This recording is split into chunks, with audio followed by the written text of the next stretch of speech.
There are 5 times when I find that it makes a lot of sense to paint over a painting, and I'm going to share with you in this video the 5 situations where I feel like it's appropriate to paint over something. This is a painting that's going to give its life for this video today. I'll share with you why this one did not make the cut to stay as it is. In part 2 of this video, I'm going to actually show you how I paint over things and the products that I use. Stay tuned. The first way you'll know it's time to paint over something is if it just stinks. It's just a terrible painting and it's so bad there's just no point in investing more time in it. Here's a little painting that I did. This is one of my very first paintings. There's a bigger one that I did early on. They're so bad, there's just nothing to be done. The second reason why I would paint over a painting is simply because I can do so much better now. I did this painting years ago, and at the time it wasn't bad.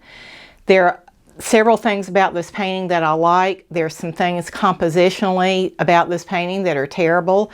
It is so balanced on either end with this big flat boring section in the middle. The mountains don't have anything of particular interest.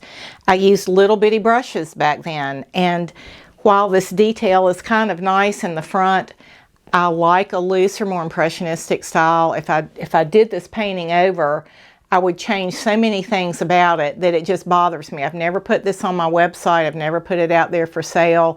It's taking up a lot of room. It meets a lot of my criteria actually for not surviving. So this is going to be one in our next video where I'm going to show you how I paint over something. You'll get to see this one give its life up for this video. A third reason to paint over a painting would be if you sell your paintings and you have never put it on your website, you've never taken it to a craft show, however you sell your painting, you have never included this one. That's a real sign that it's time to paint over it, let it have a new life, maybe that's something that would be very sellable. A fourth reason is you simply run out of room. Almost all of us run into this eventually, unless you're one of the few who have unlimited storage space. When our space is cluttered, when there's more inventory than we have place to store it, it just makes for a chaotic work environment. It's time to repurpose it and get it back on the road. The fifth reason, and this is something I'm currently really dealing with, I have lots of paintings that are perfectly good, but they're just stacked up. They haven't sold. I don't really have a way to get rid of them, but there's nothing wrong with them. It's kind of like a closet where you have maybe the storage space and you have 75 pairs of black boots. Do you really need 75 pairs of black boots? So it's just sort of been a point where I want to steward well the resources that I have.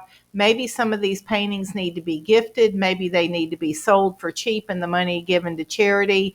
But just leaving something leaning up in your studio for year after year after year, is that really how you want to leave your paintings?